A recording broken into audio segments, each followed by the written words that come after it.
From Rome, we traveled south to the Naples area. We traveled on this kind of Mickey Mouse train, which was interesting because of the entertainment that they provided. And then we stopped in Pompeii. Here you can see Pompeii with Mount Vesuvius in the One, background, two, and three. here are a couple of Pompeians rising from the ashes.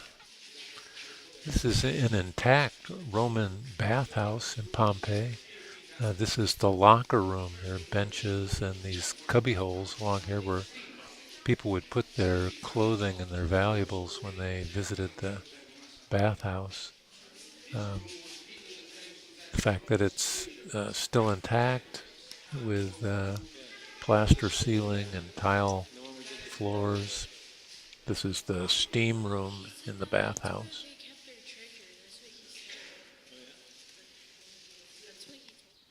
And then this is one of the wealthier homes in Pompeii that's um, pretty much intact.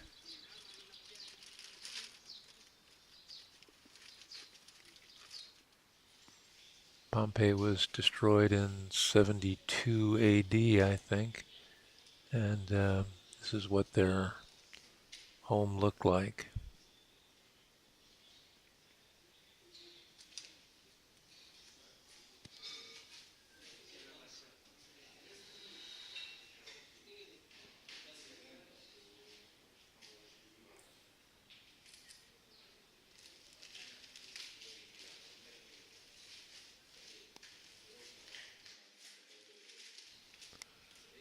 Then this is the famous whorehouse in Pompeii with a menu of services offered painted on the wall.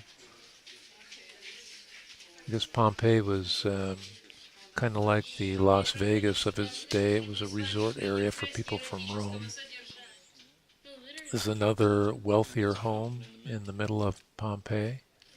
You can see the fountain in the middle of the entryway and the Beautiful tile. tiles on the floors.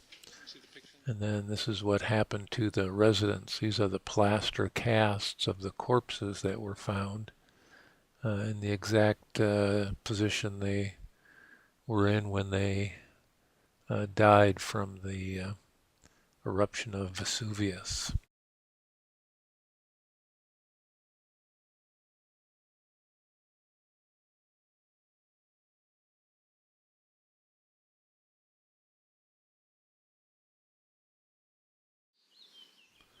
Close to Pompeii is the beautiful little city of Sorrento. This is a view from our hotel balcony. We stayed in a really beautiful little 20-room hotel.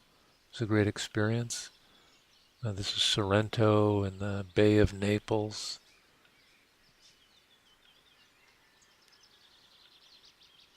There's Mount Vesuvius again, covered in clouds.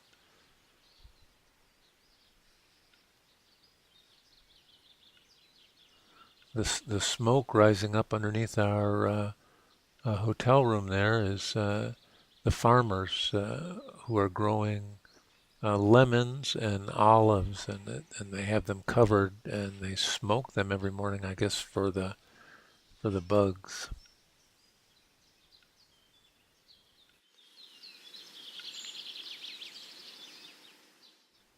Sorrento is a fortified city from ancient times. It's built up on a cliff, and you've got these narrow little roads to get from the seaside up to the top Look of at the me and say cliff. something funny. There's the girls walking down. We're on our way to take a Say boat something funny. to the island of Capri.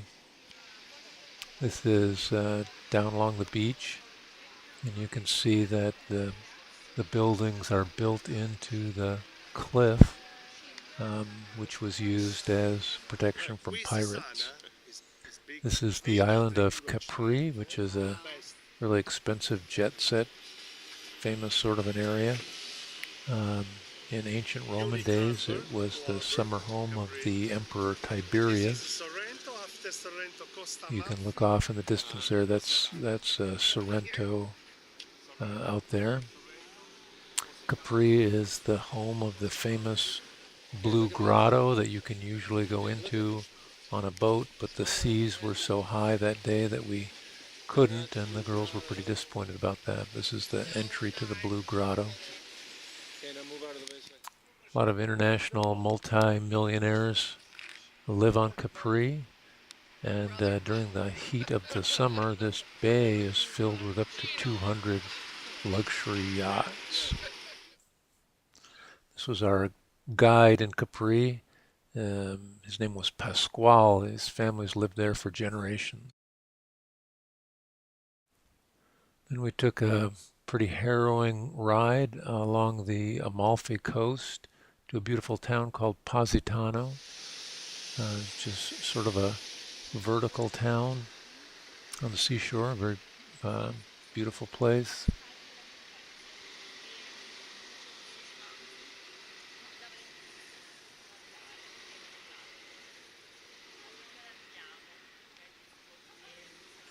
Another big destination for the yachting set. Then we travel a little further south to the town of Amalfi. This is St. Andrew's Cathedral in Amalfi, built in about 500 AD. It's kind of got a Middle Eastern Moorish look to it. It's not all as old as 500 AD, but here in this cathedral are the bones of the Apostle Andrew, or at least that's what they say, but they've been saying it since 500 AD. This is the oldest part of the church here. And down below in the basement, this is St. Andrew's grave. They take his skull out every once in a while on special occasions and parade it around the street. After that, we left and we traveled way up north to Jan's sister Carrie's house. She lives in a little town called Dardago. That's Carrie and Jan.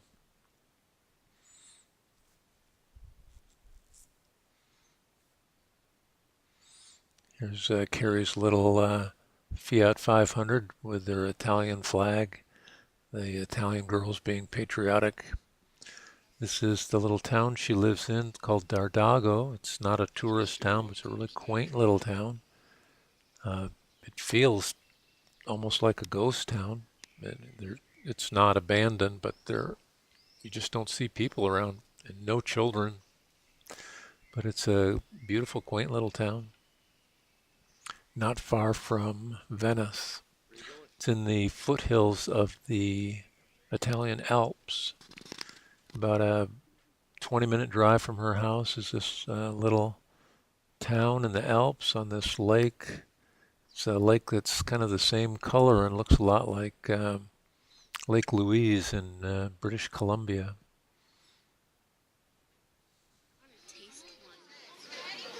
Yeah, me too. Mom said she spent it all already.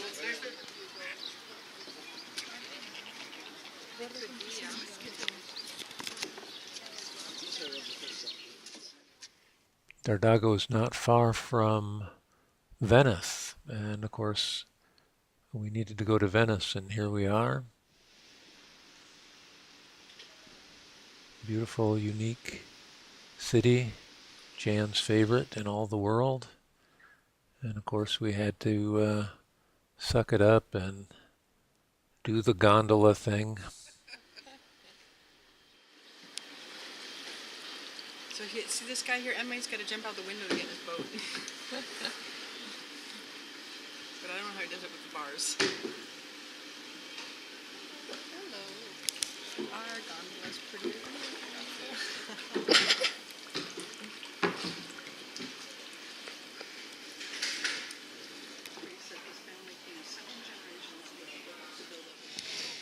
This is the famous Rialto Bridge. Quit taking pictures for a minute.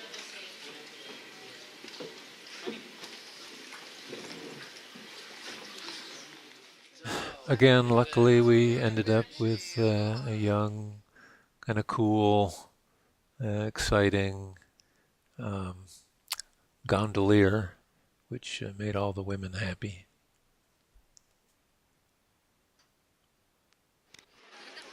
This is St. Mark's Cathedral and St. Mark's Square, where the bones of St. Mark are located.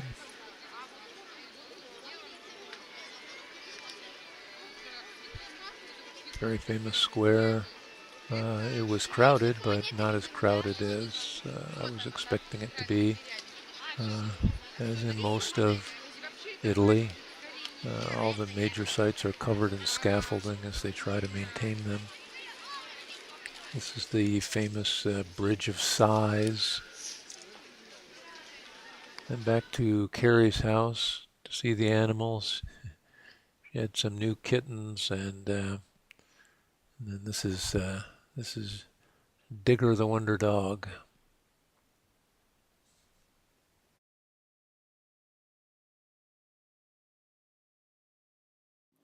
This is Carrie's house. Oops. What's that noise? Why, it's Carrie and Maddie in the Ape!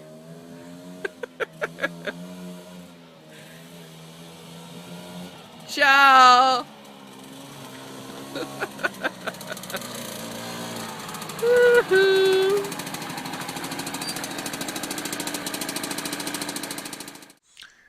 Finally, our trip was over, and we had a traumatic 40-hour trip back home. And here we are on our way home from the airport, exhausted.